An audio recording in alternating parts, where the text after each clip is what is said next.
Hi అండి, నమస్తే. Welcome to read with Yashu. నిన్నటి భాగంలో సప్తర్షులను హిమవంతుడు అడిగిన అనారణ్యుడి కథని చెప్తున్నారండి. అదే కంటిన్యూ చేద్దాం. ఫస్ట్ ఈ వీడియోకి వచ్చినట్లయితే నిన్నటి వీడియో చూసి తర్వాత ఇది చూడండి, అర్థమవుతుంది. ఒక రోజున పిప్పలాద మహర్షి లోక సంచారంలో ఒక గంధర్వుడు గంధర్వ స్త్రీలతో కూడి వనవిహారంలో జలకేలి పచరిస్తుండగా చూసి కామమోహితుడయ్యాడు. అప్పటి నుంచి మనస్సును తపస్సు మీద లగ్నం చేయలేక వివాహం చేసుకోవాలనే నిర్ణయానికి వచ్చాడు.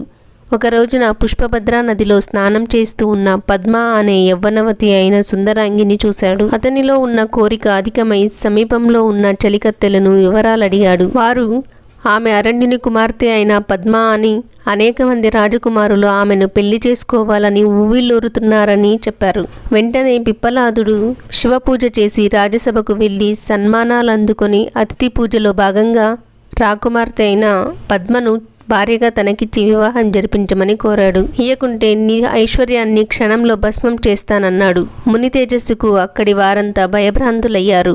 వృద్ధుడైన పిప్పలాదునికి సుకుమారి సుందరి అయిన రాకుమార్తెను భార్యగా ఇవ్వడం ఇష్టం లేక రాజకుటుంబం రోధించింది. దిక్కుతోచక రాజగురువును రాజపురోహితుని పిలిచి విషయాన్ని చెప్పి కర్తవ్యోపదేశం చేయవలసిందిగా కోరారు.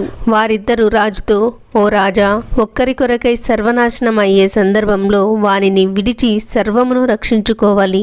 ఇది వేదధర్మం అని హితవు చెప్పారు. వేద విధులైన ఆ బ్రాహ్మణులు చెప్పిన చొప్పున అనారణ్యుడు తన కుమార్తె అయిన పద్మను అలంకరించి మహర్షికిచ్చి వివాహం జరిపి తన కుటుంబాన్ని, సంపదను, రాజ్యాన్ని రక్షించుకున్నాడు. కనుక నువ్వు కూడా పార్వతిని శివునికిచ్చి వివాహం జరిపించి నీ సర్వస్వాన్ని రక్షించుకో అని హితవు చెప్పారు సప్తర్షులు. అప్పుడు హిమవంతుడు పద్మ పిప్పలాదుల తదనంతర వృత్తాంతాన్ని చెప్పవలసిందని కోరగా వశిష్ఠ మహర్షి ఇలా చెప్పసాగాడు. పిప్పలాదుడు పద్మను అరణ్యంలోని తన ఆశ్రమానికి తీసుకొని వెళ్ళాడు. ముని జపతపాదులకు, ధ్యానానికి, ధర్మానుష్ఠానానికి, తపస్సుకు అవసరమైన పరిచర్యలను చేస్తూ త్రికరణ శుద్ధిగా భర్తనే సేవిస్తూ ఆయనకే లోటు రానియకుండా ఆశ్రమ జీవనం సాగిస్తూ ఉన్నది పద్మ. భర్త మనసెరిగి మసులుకుంటూ ఉన్నది.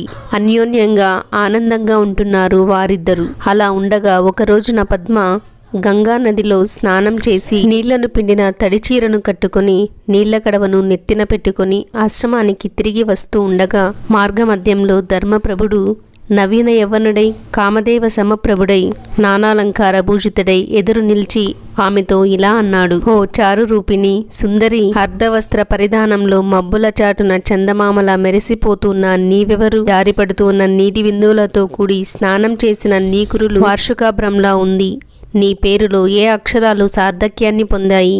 నిన్ను కన్న తల్లిదండ్రులు ధన్యులు. ధర్ముని పలుకులకు ఈషద్రక్తాంతలోచన అయిన పద్మ లోకాచారంగా ముక్తసరిగా సమాధానం చెప్పింది. దానికి ధర్ముడు నవ్వి ఇలా అన్నాడు.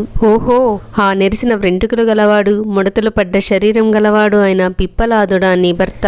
వనమంతా వెన్నెల విరిసినట్లు కన్నుల పండుగగా ఉన్న నువ్వెక్కడా? పండుకోతి వంటి పిప్పలాదుడెక్కడా? నీ సౌందర్యం రాజపూజితం. తపస్సు చేసుకునే మునికి ఇంత అపరూప సౌందర్య రాశి భార్యగా అక్కర్లేదు. నేను రాజశ్రేష్ఠుడను. ఆ ముసలివాణ్ణి వదిలివేయి, నాతో రా అని ఆమె ఆంతర్యాన్ని పరీక్షింపగోరి ఇలా పలికిన ధర్ముడు ఆమె చేతిని పట్టుకోబోయాడు. ధర్ముని దురాగతాన్ని సహించలేక మహాక్రోధంతో మండిపడి పద్మ ఇలా అంది. ఓ మానవాదమా, దూరంగా ఉండు. నువ్వు పాపాత్ముడవు. పరస్త్రీని కామదృష్టితో చూసిన నువ్వు నిస్సందేహంగా నశిస్తావు. తపోధనుడైన పిప్పలాదుడెక్కడా? కాముకుడవైన నీవెక్కడా? నువ్వు కాలగతిలో నా శాపం వల్ల క్షయాన్ని పొందగలవు. ఆమె శాపానికి గడగడ వణికి రాజవేషాన్ని విడిచిన ధర్ముడు ఇలా అన్నాడు. ఓ మాత, నేను ధర్మదేవతను, గురువులకు గురువును. ఈశ్వర ప్రేరితుడనై ఈ చిలిపి పని చేశాను. నాకు తగిన శాస్తి చేశావు. అందరికీ వారి వారి కర్మానుసారంగా ఫలాలను ఇచ్చేవాడు ఈశ్వరుడే కదా తల్లి.